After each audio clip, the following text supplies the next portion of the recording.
తల్లిదండ్రులు కావాలని మీ కలను సాకారం చేసుకోండి. ఓఎస్ఎస్ ఫర్టిలిటీ వారి తక్కువ ధర సంతానోత్పత్తి చికిత్సతో అపాయింట్మెంట్స్ కొరకు కాల్ చేయండి 7825893604.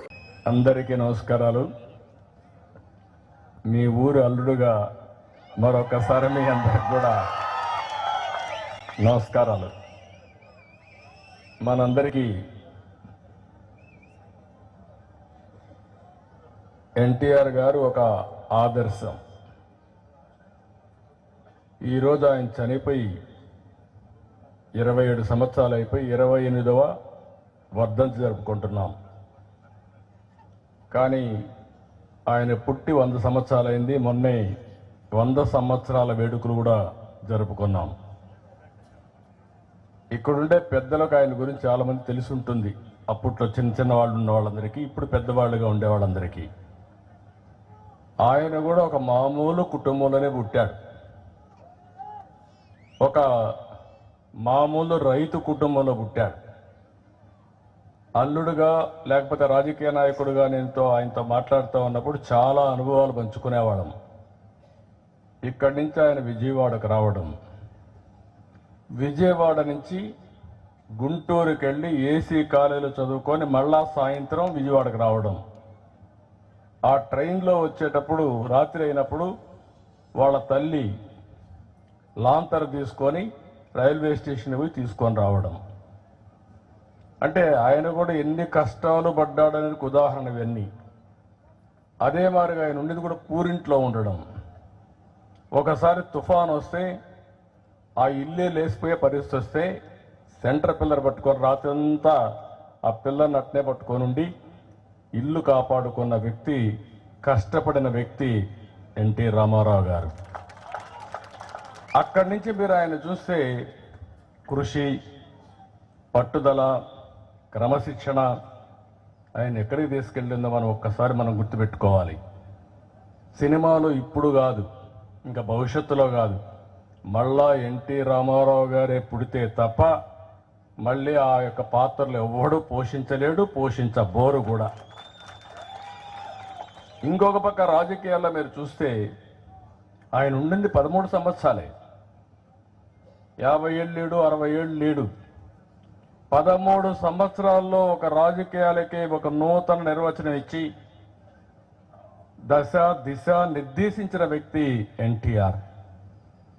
అంత మునుపంతా కూడా రెగ్యులేటరీగా మాట్లాడే వాళ్ళందరూ కూడా ప్రభుత్వం అంటే పెత్తనం చేయడం, అధికారం అంటే ఎంజాయ్ చేయడం, కాలం గడపడం అనే పరిస్థితి నుంచి కాదు, పేదవాడిని ఆదుకునేది రాజకీయం, నిరుపేదకు అండగా ఉండడమే నిజమైన సేవని భావించిన ఏకైక వ్యక్తి, కొత్త నిర్వచనం చెప్పిన వ్యక్తి నందమూరి తారక రామారావు గారు అని చెప్పి నేను మీకు తెలియజేస్తున్నా. ఆయనకి ఎప్పుడూ ఒక కళ ఉండేది, ఆయన ఎప్పుడూ చెప్పేవాడు. ఆయన చెప్పేది కూడా మీరు చూస్తే పేదరికం లేని సమాజం చూడాలని. నేను అందుకే ఈరోజు ఇక్కడి నుంచే దానికి ప్రారంభించాం. ఎన్నో సంవత్సరాలు, స్వాతంత్రం వచ్చి 75 సంవత్సరాలు అయిపోయింది. మన సమాజం 100 సంవత్సరాల నుంచి ఉంది. రేపే రామాలయం 22వ తారీఖున రామాలయం 495 ఏళ్లకు మునుపు కూల్చేస్తే మళ్ళీ ఇప్పుడు రామాలయం కట్టి పునర్నిర్మాణాన్ని ప్రారంభోత్సవం రేపే చేస్తున్నారు. మళ్ళీ ప్రారంభోత్సవం జరుగుతుందంటే 500 సంవత్సరాల మునుపు జరిగిన సంఘటన.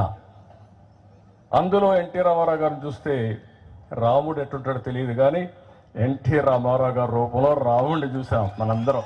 ఇప్పటికి కూడా మీకు రాముడు అంటే గుర్తొచ్చేది ఆయన రూపంలో ఉండే రాముడే. అది ఆయన చేసినటువంటి కృషి, సమాజానికి ఆయన ఇచ్చినటువంటి గిఫ్ట్ కూడా. ఇలాంటి మనం చెప్పుకుంటూ పోతే చాలా సంఘటనలు జరిగాయి. అయితే ఇక్కడ నేను ఇప్పుడు ఈరోజు 28వ వర్ధంతి సందర్భంగా నేను నిమ్మకూరుకు వచ్చి ఒక విధంగా తెలుగుదేశం పార్టీ అధినేత, రెండో విధంగా నాకు కూడా సొంతం ఈ ఊర్లోనే పెళ్లి చేసుకున్న మా మిస్సెస్ కూడా రావాల్సింది, మీ బిడ్డ ఇక్కడికి రావాల్సింది, కానీ రాలేకపోయింది. ఎందుకంటే ఆరోగ్యం సరిగా లేకపోతే రాలేకపోయింది. మళ్ళీ రాబోయే రోజుల్లో వస్తారు. తప్పకుండా ఒకటే ఆలోచించాం. ఈరోజు ఇక్కడ ఉండేవాళ్ళు చాలామంది బయట వెళ్ళారు. ఇప్పుడే మన మిత్రుడు మనం డాక్టర్ సోమశేఖర్ గారు చెప్పారు. ఒకప్పుడు సోమశేఖర్ కుటుంబం కూడా ఇక్కడ అన్నిటికంటే పెద్ద కుటుంబం అయింది. అది కూడా మనం ఒకసారి చరిత్ర ఊరికి అప్పుడప్పుడు మాట్లాడుకుంటా ఉంటే, అలాంటి ఆయన కూడా మరి ఎన్టీఆర్ అంతా ఒకే బంధువులైనా ఈ కుటుంబాలన్నీ ఏ ఊర్లైనా సరే లిమిటెడ్ ఫ్యామిలీస్ ఉంటాం. అక్కడి నుంచి ఒక్కొక్కరే ఎదిగి ప్రపంచంతో కూడా స్ప్రెడ్ అయ్యే పరిస్థితి వస్తుంది. అయితే ఈరోజు ఈ సందర్భంగా నేను వచ్చి 75 సంవత్సరాల్లో చేయలేని పని రాబోయే 20 సంవత్సరాల్లో చేసి చూపించగలిగితే అది ప్రపంచానికి మనం ఇచ్చే నిజమైనటువంటి ఒక విజన్, ఒక సొల్యూషన్. మీరు ఒక్క విషయం గుర్తుపెట్టుకోవాలి. 1991 వరకు మన రోడ్లు బాగలేవు, చూసుంటారు.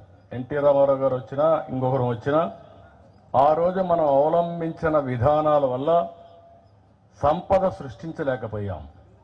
వచ్చిన ఆదాయం సంక్షేమ కార్యక్రమాలకి కాస్త కోస్త అభివృద్ధి ఖర్చు